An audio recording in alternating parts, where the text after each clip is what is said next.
Hi అండి అందరికీ welcome back to my channel. నేను మీ సాయిలక్ష్మి. అందరూ ఎలా ఉన్నారు? బాగున్నారా? నేనైతే చాలా బాగున్నానండి. మీరు కూడా బాగుండాలి మనస్ఫూర్తిగా కోరుకుంటున్నాను. ఈరోజు వచ్చేసి గురువారం లాగ్ అనమాట. ఈరోజైతే మార్నింగ్ వీళ్ళకి పప్పు టమాటా చేసి ఇచ్చేసాను. ఇంక అందరికీ సరిపడా వండేసాను అనమాట. ఇప్పుడైతే ఇంక ఈరోజు స్నాక్స్ కింద శనగలు, అప్పుడు మా మరదలు పూజ చేసుకుందని చెప్పాను కదండి లాస్ట్ శ్రావణ మంగళవారం. ఆ శనగలు ఫ్రిడ్జ్లో పెట్టేశాను. అవి ఇంక ఉడికించి ఇచ్చేసాను. ఇవి కూడా చాలా మంచివి కదా, స్పెషల్గా నానబెట్టి అంటే అంత టైం ఉండదు, కానీ ఎలాగా ఉన్నాయి కదా అని ఇంకా ఉడికించేసి ఉప్పు వేసి కొద్దిగా అవే స్నాక్స్ కింద ఇచ్చేసాను. ఈరోజు పిల్లలకు కూడా పెడితే మంచిది కదా అని తర్వాత అయితే ఇంక మా వంట స్టార్ట్ చేసుకున్నాను. ఈరోజు అంటే ఒక స్పెషల్ కర్రీ వండుతున్నానండి. ఈ కర్రీని ఏదైనా రిలేటివ్స్ అది ఎక్కువ వచ్చినప్పుడు, ఏదైనా వ్రతాలు పూజలు నోములు అవి ఉన్నప్పుడు చేసుకుంటే చాలా స్పెషల్గా ఉంటుందండి ఈ కర్రీ. ఏంటంటే ఇందులో ఆనియన్ అది వాడమన్నమాట. ఫస్ట్ గుళ్ళు, శనగపప్పు, మినపప్పు, జీలకర్ర, ఎండుమిరపకాయ, ధనియాలు ఇవన్నీ వేసి బాగా వేయించుకోవాలన్నమాట. పోపు బాగా వేగిన తర్వాత మిక్సీ పట్టేసుకోవాలి.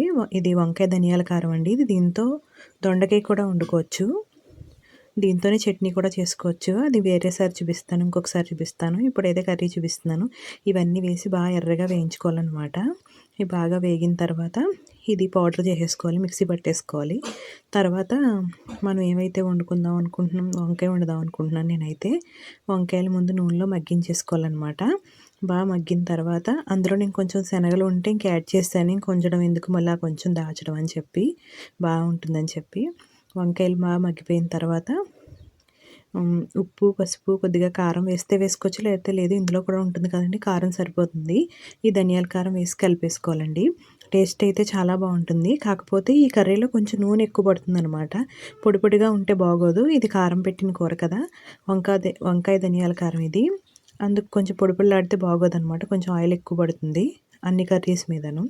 ఈ వంకాయలు అవి మగ్గిపోయిన తర్వాత చూడండి, నేను కారం వేసాను. అంటే నా మిరపకాయలు రెడ్ కలర్లో లేవు కాబట్టి కలర్ ఇలా వచ్చింది. అదే ఎర్ర మిరపకాయలు అయితే ఇంకా రెడ్గా చాలా టెంప్టింగ్గా ఉంటుందన్నమాట. కూర అయితే మగ్గిపోయిన తర్వాత కూర కారం వేసిన తర్వాత చింతపండు గుజ్జు వేయాలి, కొద్దిగా బెల్లం పెసరు వేయాలన్నమాట ఈ కూరకు కూడాను. ఫైనల్గా ఏంటంటే కొంచెం నూనెలో జీడిపప్పు వేయించి పైన కలపాలన్నమాట. చాలా బాగుంటుందండి ఈ కూర, వంకాయ కారం పెట్టి కూర అనమాట. మా ఇంట్లో ఎక్కువ ఏదైనా ఫస్ట్ ఇదే చేస్తూ ఉంటాం ఈ కర్రీ. అదే చిన్న చిన్న వంకాయలు ఉంటే గుత్తుల కింద కూడా వండుకోవచ్చు అనమాట. టేస్ట్ అయితే చాలా వేడి వేడి అన్నంలో తింటే చాలా బాగుంటుందండి. ఇప్పుడైతే ఇంక ఇవి అయిపోయిన తర్వాత ఆల్రెడీ పప్పు ఉంది కదా, ఇంక వంట అయితే అయిపోయింది. తర్వాత ఇంకా మధ్యాహ్నం భోజనాలు ఇవన్నీ అయిపోయిన తర్వాత ఇంకా కడుగుతున్నాను అనమాట గ్యాస్ కట్టేదిని. ఎందుకంటే మళ్ళీ రేపు శుక్రవారం కదా, ముందే కొంచెం కొంచెం కడిగేసుకుంటే గొడవ ఉండదు అన్నీ ఒకసారి ఎందుకని. ఇప్పుడైతే ముందు ఫస్ట్ గ్యాస్ కట్ క్లీన్ చేసుకుంటున్నాను అనమాట. ఎన్నిసార్లు కడిగినా ఆయిల్ అది పట్టేస్తూ ఉంటుంది కదండి, డస్ట్ పట్టేస్తూ ఉంటుంది కొంచెం, అందుకని దీంతో క్లీన్ చేసుకుంటున్నాను. శుభ్రంగా కడిగేసుకున్న తర్వాత ఇంకా లాస్ట్లో వంటగది కడుగుదామని చెప్పి బయట అది అయితే కడిగేసాను ప్రస్తుతానికి.